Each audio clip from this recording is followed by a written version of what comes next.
Hi everyone, in this video I'll be showing you the ways to open or create new Zengo wallet account.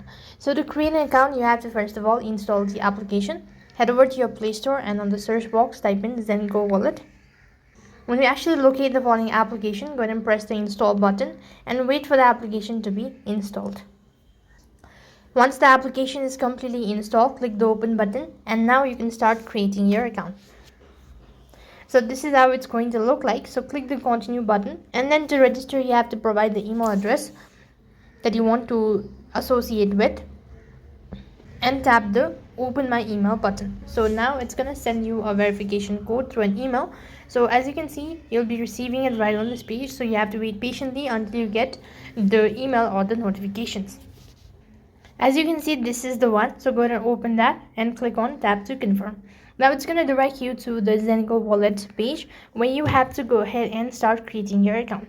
So just make sure to follow all of these prompts and click the continue button. As you've done that, click on enable device lock, and you could also go ahead and use the fingerprint or biometric and click the continue button.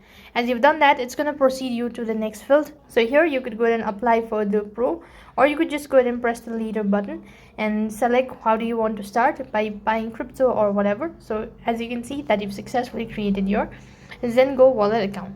So that's how you can open a new Zengo wallet account. That is all for this video. I hope the video was helpful. Make sure to like, share and subscribe to our channel. Thank you for watching. See you in the next video.